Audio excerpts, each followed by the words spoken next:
So this is Josh Hawley basically taking an evil corporation to task for targeting Missouri's farmers. Thank you, Mr. Chairman. Thanks to the witnesses for being here. Ms. Speaks Bachman, if I could start with you. Your company, Invenergy, is planning a high-voltage transmission line across my state called the Grain Belt Express. You're familiar with this, I'm sure. I am, sir.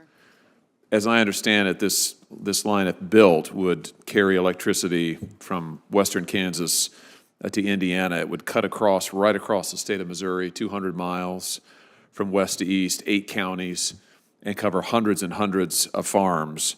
I understand you're also now proposing a second transmission line called the Tiger Connector Line, which would run north and south from Monroe County down to Callaway County. Farmers in my state have expressed a lot of concern with the Grain Belt Express and your company's use of eminent domain. So let me just give you a chance to say what your response is to farmers and rural homeowners in my state who don't want transmission lines running over their farms, preventing them from planting crops or having their land taken from them for corporate use.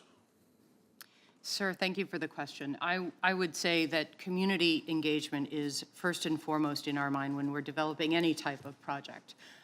And in addition, what we are thinking about is what is the necessity to make sure that lights stay on and that we can improve the reliability and resilience of these communities as well as across these communities, from one to the others. And that's why we find it very important that we look toward the larger view of what is necessary in the communities, but then at the state level, and what is in the national interest. And that's why we are continuing to work with communities to make sure that they are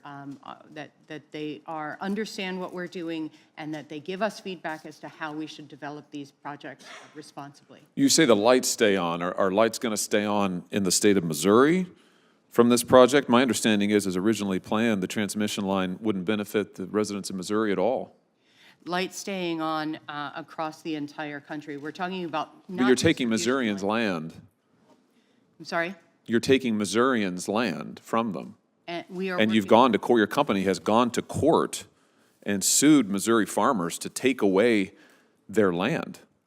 This isn't speculative. I mean, you've actually used this corporate power, which frankly I'm not sure you should have, to seize land from Missouri farmers that's been in their families for generations. So what's happening here is that there is a corporation that's literally using the power of the state of Missouri to sue farmers, to literally take their farmland from them. And this is apparently something that is happening in Missouri. This is completely insane. And when you look at the fact that you have Josh Hawley as a senator, and you know Josh Hawley is probably one of the most hated people in DC, especially because of the left, but I watch a lot of this stuff, I watched a lot of his stuff, and I've never seen him really do anything but advocate for the American people, particularly in Missouri. And what I appreciate about this hearing, and I appreciate about what the Republicans in the House and Senate have done, is that they have these hearings because they know that they will get a lot of media attention. They know that the news will pay attention, at least some of the digital and online elements will pay attention. And so now people can actually look to what is going on here, which is completely insane. It is crazy to me that a corporation is allowed to literally sue to take private property from the farmers of Missouri, but that is exactly what is happening here. It is unreal, and hopefully Josh Hawley shining light on this situation will help it get addressed and rectified.